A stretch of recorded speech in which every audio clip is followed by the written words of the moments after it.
espèce de toutou, je vais te frapper.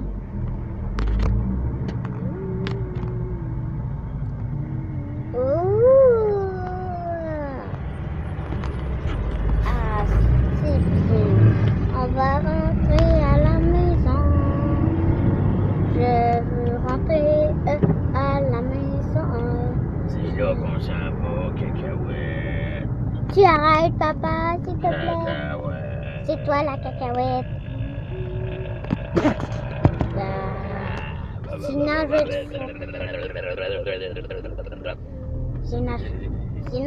te frapper la face. C'est toi la vraie. Arrête. Et sinon, je frappe. Je vais manger tes pieds. Sinon, je frappe tes fesses. Je vais manger tes pieds. Moi, je vais manger tes fesses. Je vais manger tes fesses. C'est quoi mon pied. Arrête. Enlève ton pied dans ta chaussure. Mets pas tes pieds là. Ouah! On va trop vite avec le vent. Hein? Ouh! Des maisons. Enlevé là. C'est rien qu'une maison avec un auto. Je sais pas.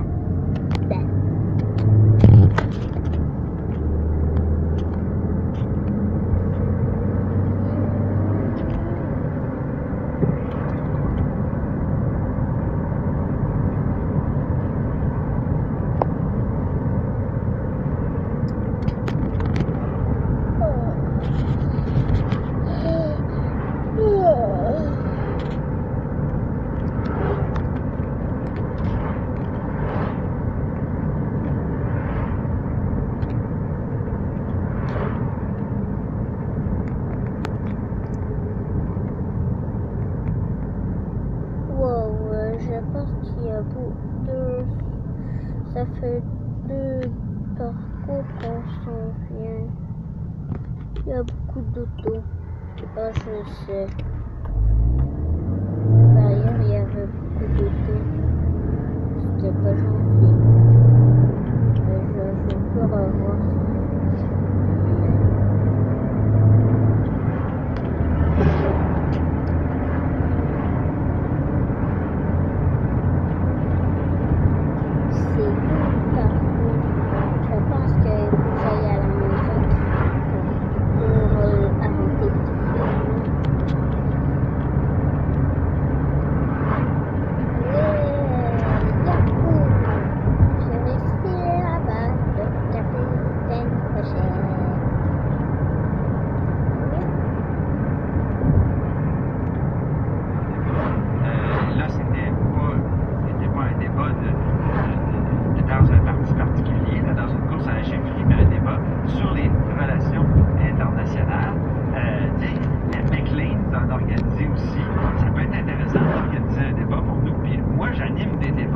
Mais là, pas nécessairement politique, sur toutes sortes de sujets à Québec depuis quelques années. Ça s'appelle Les Devoirs de débat. C'est retransmis au Canal Savoir. Il y a plein d'insomniaques qui me le rappellent.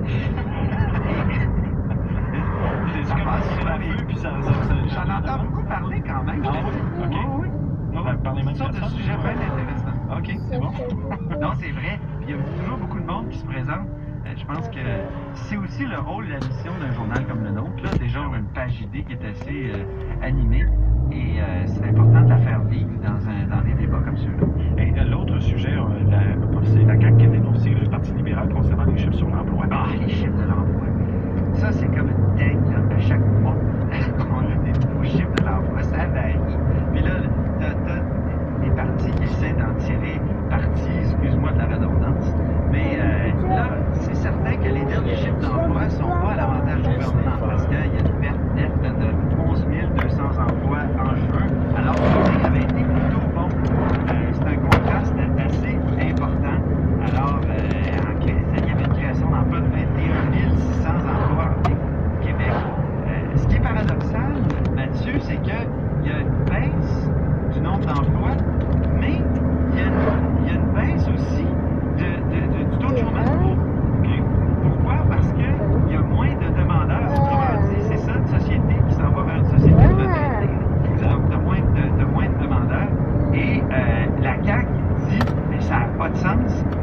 on sert des emplois.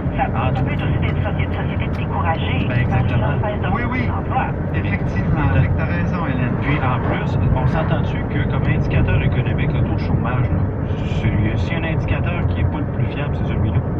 Ben, ça Non, varie non, énormément. mais je veux dire, c'est justement comme tu le disais, Hélène, à partir du moment où tu arrêtes, tu retires la population active.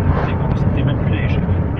C'est ça. Et là, il y a 33 000 postes qui ont été créés depuis un an. Les économistes, dont celui de la Banque Laurentienne, dit, ben, c'est pas pire quand même. La CAQ, elle dit, ben, voyons donc, 33 000 emplois au Québec, presque 2 fois moins qu'en Ontario. Puis depuis l'arrivée en poste du gouvernement Couillard, c'est 47 100. Alors, c'est le critique en matière d'économie, André Lamontagne, qui dit, soyons honnêtes, nous sommes très loin des grandes promesses libérales de la dernière campagne électorale, lorsqu'il promettait de créer 250 000 emplois sur 5 ans. En même temps, il y a eu un surplus. Pardon? L'effet libéral. Oui, c'est ça, l'effet libéral. Mais rappelons-nous ce que nous disait Carlos Letao, le ministre des Finances, mercredi, hein, à l'entrée du Conseil des ministres. Il disait quand même ceci, écoutons-le. Écoutez, justement. D'abord, la bonne tenue d'économie. Donc, la fameuse austérité toxique qui tuait l'économie, il n'y a pas eu d'austérité toxique. L'économie a bien fonctionné et d'ailleurs les revenus sont au rendez-vous. Et ce n'est pas une question de hausse d'impôts ni de taxes. Je suggère à ceux qui disent ça de revoir les chiffres. En fin de compte, les revenus augmentent, les revenus autonomes d'État augmentent parce que l'emploi est à la hausse. Parce que l'impôt sur le particulier est à la hausse. Et parce que surtout l'emploi des sociétés est à la hausse. Parce que les sociétés ont bien fait. Donc, alors, le surplus reflète d'un côté l'économie qui fonctionne pas toxique, l'économie qui fonctionne très bien. Et donc les revenus récurrents sont au rendez-vous. Et même de l'autre côté, ça reflète une gestion très rigoureuse qui dépense. On a fait chose que, justement, on nous disait, je me rappelle très bien, même des fois une bonne mémoire, qu'on nous disait en juin 2014 qu'on n'y arriverait jamais. Que nos cibles de contrôle de croissance des dépenses étaient complètement farfelues, on n'y arriverait jamais. Ah, il y a de la jasette ce midi. Oui. Donc, c'est ça, les recettes de l'impôt sur le revenu, là, ils ont augmenté de 5,3 %, donc c'est plus que l'inflation. Donc, il y a ça quand même qui est intéressant selon le ministre. Mais imagine-toi qu'on va avoir engagé un paquet de nouveaux sénateurs provenant du Québec, Hélène, avec des salaires de 145 400, là, ça c'est fou l'imposition. Je l'ai dit depuis longtemps, nommez-moi, je vais courir sur cette job-là. Mais c'est quand même une nouveauté intéressante. On sait que le gouvernement Trudeau voulait modifier le processus de nomination et donc maintenant c'est un processus sur application. Alors si ce poste-là vous intéresse, il y en a 20 à combler au Canada, donc 6 au Québec. Oui, c'est 145 400 $ pour être précise.